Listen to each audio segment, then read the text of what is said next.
How's it going, everybody? Black History Month. What I want to say about it is the negative side. Negatively speaking, people yeah, others doing not so good. And I guess what matters a little more is the motivations in between. Uh, Now,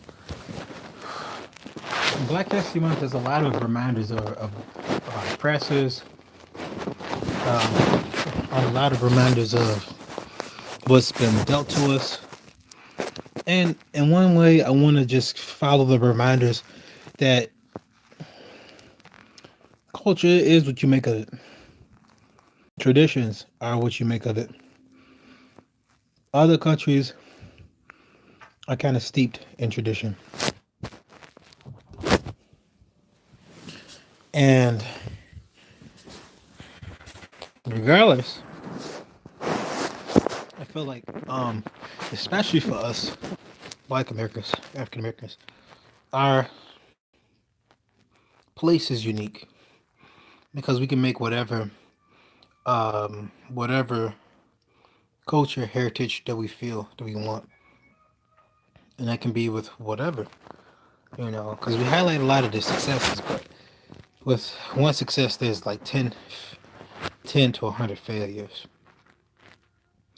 And so there's plenty of things. Like for instance, in the majority, uh, I feel like when they do when it's the opportunity for them to show representation and etc., they do very, they kind of they don't seem to do enough for minorities. And for me, I think that's okay because it's not their story to tell. Um, they can only tell it for so much. It's not really familiar. It's not really familiar, and humans cling to things that are familiar. So if your mind is attempting to basically cut corners, it's just designed to cut corners. Um, it makes sense with people that your mind likes to lump people together. So why not? Why not lump people together? Why not say, hey, it's okay with my group who listen, who read the same stuff, eat mostly the same things, and had the opportunity. I'm not saying I would, but I'm saying like let's. I guess if I want to say it, I compare the Purge movies. Now the Purge, especially the first one, the chronologically the first one. No, not chronologically. Um, in terms of production, now you have the cities in like no, I'm sorry, most of the second one actually. Um, and it's like the idea behind those is that you know, because even though I can go to the first one, it's not a place I want to go to. Second one I actually want to go to, um, where it's like it shows the people in the city on the ground, not the people up in the comfy suburbs who have one person slip through the cracks. And I'm not saying the first one wasn't bad. I thought it was great because they had, even though within them their own right, they could have turned their hearts off for a night and said, "Okay, there's a guy outside. Let him. You don't let him in." And he would have just left, and the people would have hunted him down, and that would have been it. But what I'm saying is, if given the opportunity to do whatever you want, I think starting off now, I feel like only mainly I like to think sociopaths will start this first, but just giving anybody if they have the circumstance and they a circumstance to do evil without consequence, I feel like people would do a lot more than what they would allow.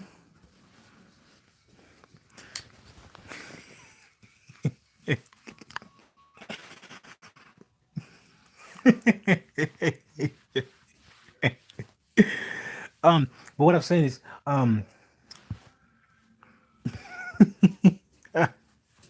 What I'm saying is that, um, in terms of the evil man, which is in all of us,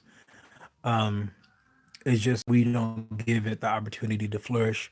You know, in Christianity, it's the flesh, and also temptation, and acted upon temptation for the most part. Um, and since the devil tempts, it's the flesh that responds, and which is inversely what the Bible, the New Testament portion of it, calls for the believer to engage, and by engage in the spirit and be influenced by the spirit rather than the temptations of the devil, and therefore the acting upon the temptations of the flesh, but more so the the temptations of the spirit and act upon those temptations. So I guess I'm saying it because I want to dispel those connotative things of influence and lures, almost, because they're basically the same thing. They pull you to draw you in to do something. But what I mean is, I guess when it came down to just the evils, especially in the purge, they needed opportunity, and I'm not saying, again, people always quick to say with evils that is just like that. No, evils most likely, for the most part, never start off like that. You don't blast shoot somebody in the face because of that. I like to think evil in its insidious nature is slow crawling, is gradual. So somebody who commits small things as children will upgrade it, continually upgrade it till they start plotting mass murder.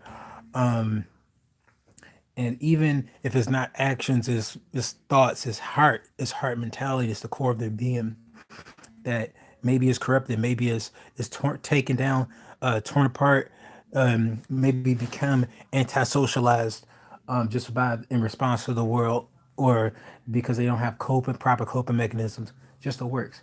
But point is, if it came down to a group of people to enslave another group of people, and they and people convinced them that that was okay, they would probably do it, and they'd probably attempt to do it well. Going back to it, it doesn't justify slavery. It doesn't even justify the accusers.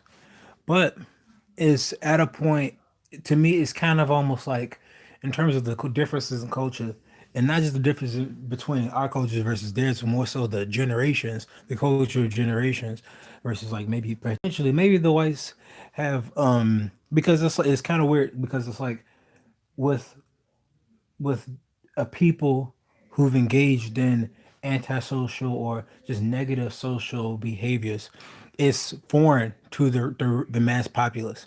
Now imagine the people who are like that in a generation who's different from that. I would like to think, perhaps view that as foreign, but it's not to the point. It's not really. You probably can't view that as foreign unless, like, for instance, if a person was engaged in some sort of not narcissism, and they engage you, and typically narcissists are just extremely selfish, but they're very smart, so they won't show you that of their selfishness off the bat. They'll work you like a fiddle, get what they want, and then discard you until they need something else, or need a boost of ego. Uh, um, it just makes me see, like, I don't know. I just like to hypothesize that the people back in the day, um, I don't think they were devils. I think they were I mean, perhaps selfish human beings, which, in a sense, similar to when a narcissist latches on and forms a long term relationship with a person who was normal, they become inverted. From what I understand, they are known as inverted narcissists. And I like to think that perhaps maybe our early colonialist America was narcissistic. We Americans, the forefathers, cut themselves off from their cut themselves off from their authority, fought back on the authority, used the same religion that they had to enforce their rebellion, build that rebellion with ideals that are contradictory, use took grabbed the people and worked with the leaders of that other country that is the continent of Africa, but the parts in Africa, and they, with their higher knowledge, didn't even decide to educate them. Perhaps they educated them, but enough to the point where it was advantageous. So they used different means, developing currency, trading it for goods that were essentially inappropriate for their people. You know, and yeah, maybe it was willing, but it wasn't knowledgeable. And so, I like to think the people at that time have been their I like to think their culture and their social structure were different. Like they were successful in their own right, but introducing and throwing different agents of another culture, I like to think that's just poison in a sense. But I don't know. I think that just requires some sort of specialty, and I mean that like degree wise, to be proven. These are just kind of thoughts. But I like to think the effects of just like of Black America is just due to a narcissist culture of America that has made us, in general, narcissists. But thinking now, because I had to kind of flip this to myself because I was like, if I was the people, the majority, and the minority was living how they living, and I had preconceived notions that my media told me about the minority, I would still agree with them because it's like it's a human thing, which is kind of funny because the media, the government, the big machine, whatever you want to call it, persuaded their own people of a certain people group that was dangerous, not just poor, not just having those attributes that are attributed to poor, and not just surviving, I suppose, but that's one and the same, but it's dangerous that that are capable of great evils. Um, but what I want to say is, at some point, we're gonna have to acknowledge and look at our demons in the face, culturally speaking, historically speaking, and not just point at our oppressors, or rather our past oppressors. As far as I can tell, it sucks because racism still lives, still breathes, but the overt racism is now, I like to think, hidden behind a veneer. Black History Month is great, but it's I think sometimes it loses sight. It points to greatness, the achievements. It says, hey, it has this warped sense of justice where it's like even gangbangers who are known for gangbangers, who are famous rappers, are praised for beating the system, for committing crimes. And there's not so much just saying, oh, eh, these laws the whites made up to oppress blacks, and I mean specifically to oppress poor blacks, or just poor people in general, but it's more so ethnic, culturally, just against a certain group of people, and and ironically, a certain group of people fall within those categories, even if it's coded language or just language, because it's like, of course, it would, if I was not in that box and they would use coded language, I would take that coded language for what it is instead of what the coded language is disguised to be. So that means it could be racist, but I'm not, if I was the majority and I didn't live like that, I wouldn't know, nor would I care. But if I do live in it, and I do think it's like if it walks like a duck, talks like a duck, quacks like a duck, it's most likely a duck. So it's like this sounds a lot like us, And then it's like we've seen these laws, these particular people kind of beating us down. Kind of remind me of Fred Hampton and the Black Panthers. I I saw this video, but it just shocked me so much about like the Black Panther Party because I learned this in the African American history class about the Black Panther Party, and ironically, white friend he says the Black Panther Party are were domestic terrorists, and I'm just like, that's not what I heard. I heard they were helping people out with lunches, I mean, with breakfasts, giving out health care, health aid, and all that stuff. And I was just surprised. I mean, they said a person was, I want to say, arrested or given a felony for merely making a buck. Excuse me. And so, which is weird because our America is supposed to be founded upon. It's not. We aren't supposed to be protecting. I mean, we weren't supposed to be. I guess protecting ideas. We protect races, like if somebody's racist, but we don't protect ideologies, ideas, or the sort. Like for instance, if they attack Christianity or attack Islam, that's ideology. That's an idea, a system of ideas, a system of thoughts. A system of concepts. You can criticize them, you can attack them, and the Black Panther Party, and more so the ideas, the concepts, the what makes up the Black Panther Party, apart from organized groups of people, are concepts of just improving your government, knowing your laws, and they were helping their communities, especially the ones that were disenfranchised. But today, it just seems like it's a shell of its former self. Not so much the Black Panther Party, but just the civil rights, and it's disorganized. It's scary. It's so scary that there isn't even like a necessary not a necessary leader. But at the same time, from what I can remember, I don't know if Dr. King, Martin Luther King was a, I don't know if he was a person who could have died from those church bombings, but I know something motivated him to actually fight. And at the same time, he was a reverend at the time, I believe. So it rather it reminds me of Jesus himself because he was a carpenter. I'm 25. When he started his ministry, he was 33. So he was, can I say at his prime, I suppose? He was at the age of 33. So he was a carpenter. I don't know if he had his own place or not. I don't know none of that. I just know he was a carpenter, which means he had a profession. That's a profession that requires work, that requires some building of oneself. Martin Luther King Jr. was a reverend. He had a profession. Um, I slightly reminds me of Umar Johnson, Dr. Umar Johnson. He's a psychologist, was it child clinician? Well, but he's a psychologist,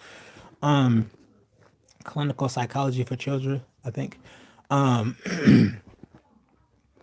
but what I'm saying is for these leaders, because we keep saying, "Hey, we need a leader." I don't even know. Did Malcolm X did he have a profession? Like for instance, they say Muhammad Ali. He was a boxer.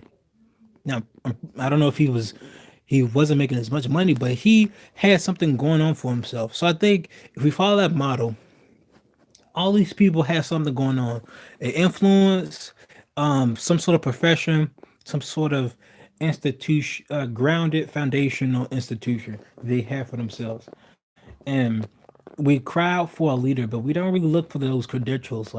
And again, it's like the shadow, not the shadow, the a husk of his former self, because we sit here and say, "Oh, where's our leader?" And you got some people who organize these groups, and they're not organized. Like they're started, it's done. Like for instance, Black Lives Matter. They say, "Oh, it's a terrorist group." I'm pretty sure the two women who made it, who founded the group, were now looking in their agenda to say, well, those who beat up cops or kill cops or anything like that, we support them. No, I'm pretty sure we didn't. I mean, pretty sure they didn't. The most Black Lives Matter movement is to simply be a statement to say Black Lives Matter. It's a statement. Now, if you understand what this statement is, it doesn't say, it does what the statement doesn't say. is Black Lives Only Matter. Let's understand that actual. Let's understand that lexicon. It doesn't say white lives don't matter. Doesn't say Latinos don't matter. Doesn't say Asians don't matter. It says matter. It doesn't say Black lives do matter. I mean that'd be appropriate, but I guess I like to think it's kind of strange. But I wonder why the typical person who say blue lives matter and all lives matter are those who say it in response, who take that as a response, like like as if they said, "Hey, don't all lives matter?" And then they said, "No, Black lives matter," or "Black lives matter." It kind of makes me wonder about that. Like, why did they take that to heart to mean that they didn't mean Black lives? It was just like it's a statement. It's a statement that's punchy, that has purpose, that has a suggestion. Black lives matter. Black lives matter. Black lives matter. It's a statement. Um, but I like to think, not at the same time, it sucks. But I don't. Whatever they're doing currently, I don't think they have a lot of press. I don't think they have a lot of noise. I don't think they have a lot of attention. Um, but you know who does? Police shootings, um, fighting. Now, not so much fight anymore. It used to be um, a bunch of nonsense type stuff. Oh, Trump did this. Trump where he actually got a blue streak in his hair, and even though he don't have no hair, he put a little blue streak in. Oh man, or oh he found the guy who made that seeing that little wrestling meme, and then he did a I don't know he like I don't know he tried to do a cease and desist or something like that, and it's just like I don't know why we're paying so much attention to him. We say that for the school shooters. Don't pay attention. That's what they want. And the people who support them, which is rather ironic because it's like swinging on the other side of the pendulum. It's like after 8 years of Obama, they were like, we can't have that kind of person in here. We need a true American, true president, which is kind of strange for me because it's what? How many people is it? 2 million? I'm not too sure how many people are in America, but I'm like, that's a lot of people to service with different ideals, different standards, different desires, different political stances, and you expect one president, especially with a particular political party alongside another these checks and balances of the judicial branch and the legislative branch. Um, sorry, Supreme Court, House of Representatives. You you think with all these different checks and balances, that's great, but with different political affiliations that aren't always about being bipartisan, you think they're gonna just roll over for this one guy? Now that one guy, the commander in chief, has some power, but still, and that's one thing I do believe that's kind of great for Trump's presidency is that he's flexing his power, is that he's showing this is what I can do. But at the same time, from what I remember from Obama's presidency, he had to fight. He had to sit here and play sneak tactics with what was it, the Supreme Court, or he had to play like sneak around to get a law out. Be just because he kept getting stopped from the other guys. He kept trying to put a law out. They dropped it. And for me, it's just that's very strange to me because it's like he has so much opposition, and they say, "Oh, he didn't do anything," but Trump's just making whirlwinds, and everybody's just throwing their hands up. I don't know what to do. What is he doing? What? Oh my gosh! It's just he's strong arming people. So it's like at least now we know what a president can flex on. Like what? Like he can strong arm people, and I'm kind of glad to see that. It sucks that it had to be Trump, but Trump is a bit of a narcissist, so it's like it's my way or the highway. So it's like okay, but at least now when you start choosing the next president or even like this next presidency, if we don't get Trump again, what these presidents can do, what you can expect, like, and hopefully we're not sitting here saying, "Oh, not another person like Trump, not another overly aggressive person who don't care about anybody's opinions and will continue to be himself." Which is surprising to my, it's very surprising, is that hate him or love him, this president right now, President Trump, is a force of nature. And I don't mean to say that good or bad. I'm just saying, just look. Look is what he's done. Not so much in terms of legislative work or laws passing. I'm talking about just in general. What has he been like? He's just been moving around, and no one has been able to hold him. Just say, "I Trump, you need to calm down." No, he's just been just moving around, and it's just like he's just moving like a tornado, tearing up stuff and continuously moving toward a path, whatever path that is, but just continuously moving. And I'm just like, and no one's saying stuff. They just using weak tactics. And not just weak tactics. Like even if they point out his flaws, he's like, ah, no, no, no, no, no, no, no, no, that didn't happen. Oh, no, no, no, I know what you're talking about. He just ignores it and keep going. I'm just like, wow. So at least you know what a president can do, especially if they don't care.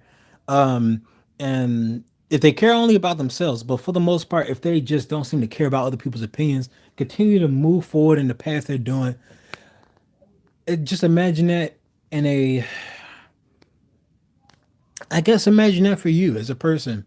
You know, if the next Trump, I'm sorry, the next president who had that same level of aggression and dedication in their role as a president, who didn't care what the other branches had to do, and was just aggressive in his approach, was competent, and just, and I'm not saying the other presidents weren't competent. I just, it just, the noise he's made so much is just like, it's appalling, but at the same time is impressive and noteworthy, because it's like you have to sit here and say it takes a person with that much I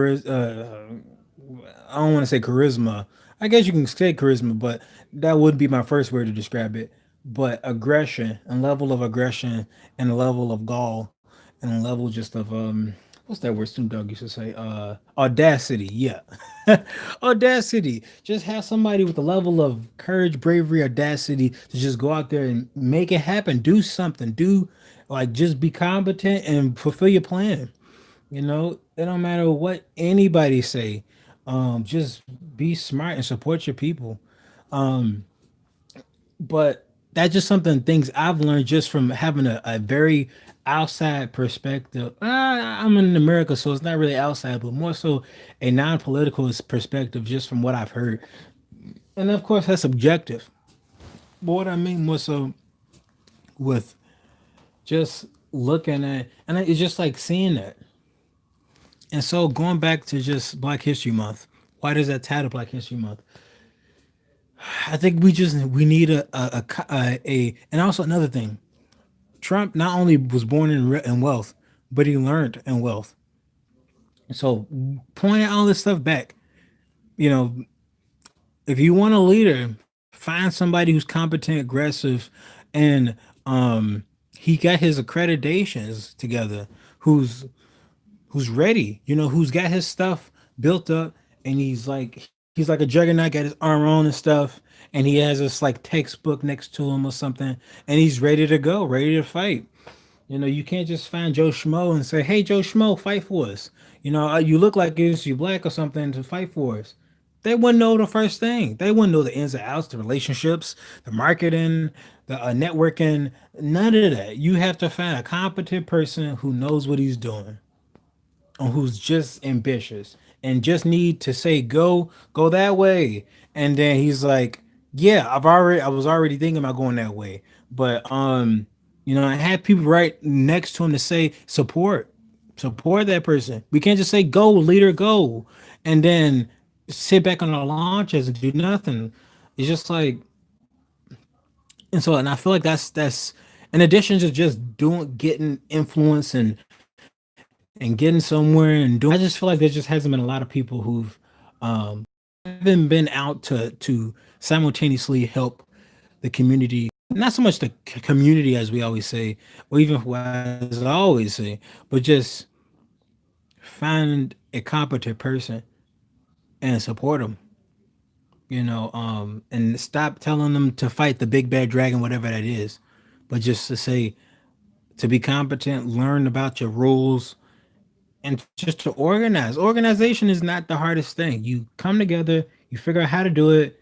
I mean, you figure out what you want to do, like the who, what, the five W's and the H, as they don't really say, but who, you know, who wants to head, who's our opposition, uh, who's, I don't know. Those are just basic. What are we fighting for? What's the problem? Um, who, what, when are we gonna do this? When is it gonna end? I've heard that too. Like I believe it could have been Kev on stage. Is that we don't know how to end protests in this case, especially in this cancel culture. We don't really know how to end it. Sorry.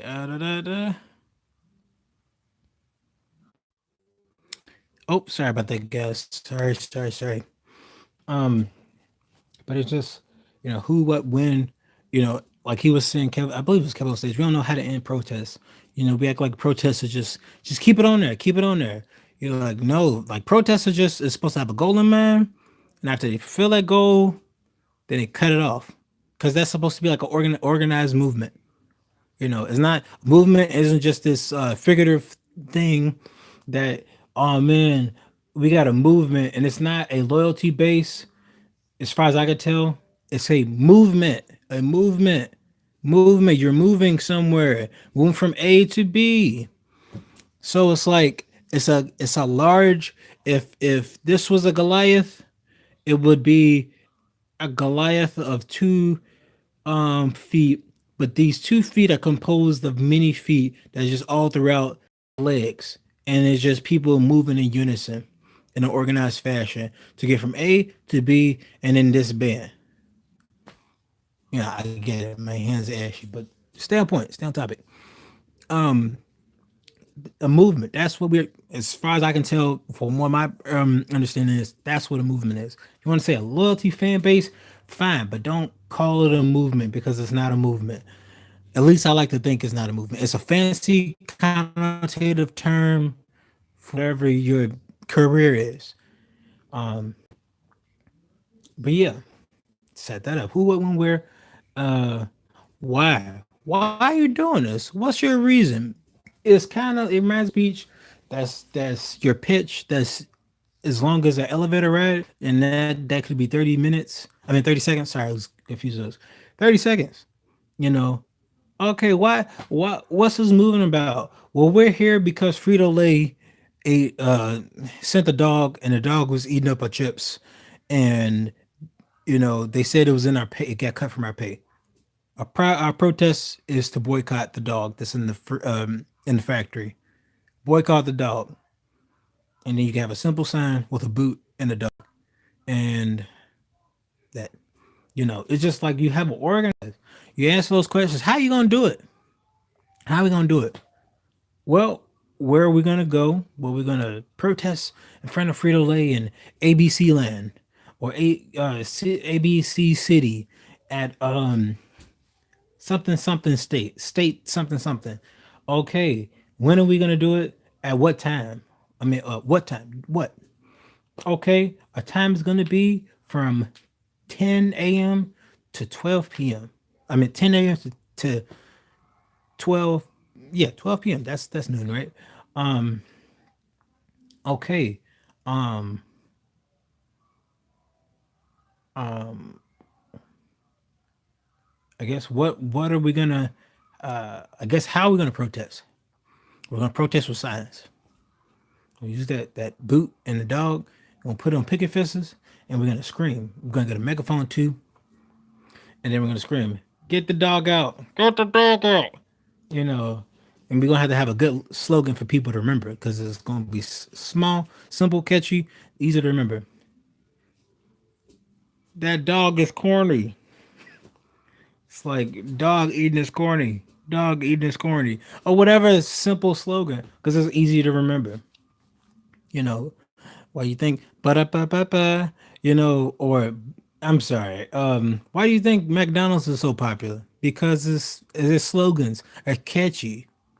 And they well marketing too. They dish marketing at you like they hit you over the head with marketing all the time.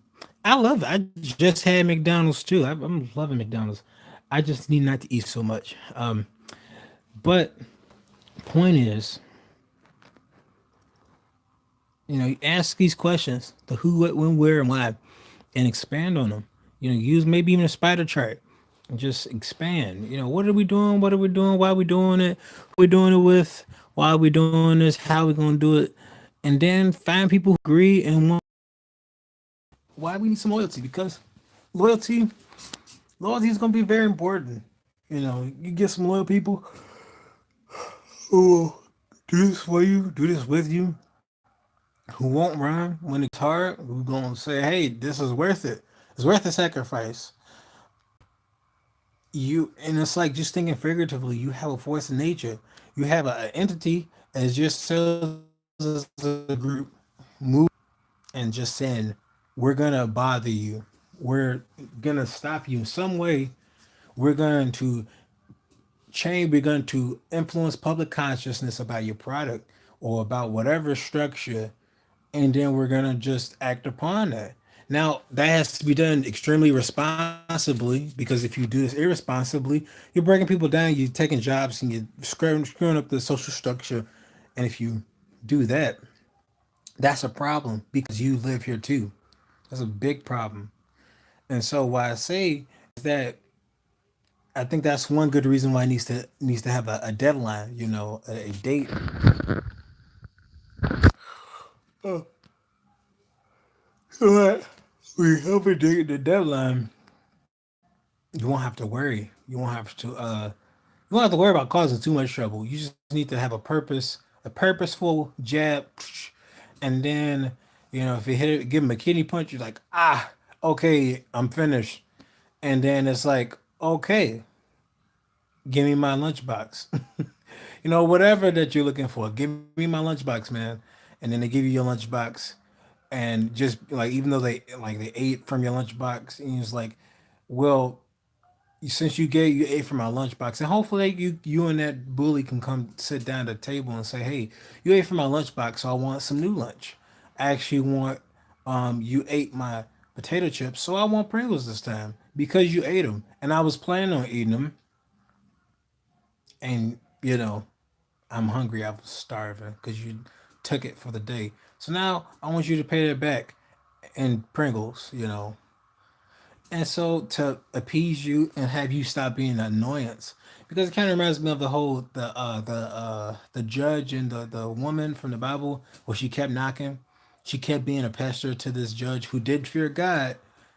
He didn't really care about like, oh man, if I don't help her, then God's gonna strike me down. No, she just pestered him a lot to the point where he just couldn't deal with the pestering. He was like, uh, I don't feel God, anything like that, but because you keep pestering me, I'm just gonna listen to what you have to say. So that's one of the things they say. Do that. Um, and I'm pretty sure that's what guided prayer, but I'm pretty sure this also works in political circles.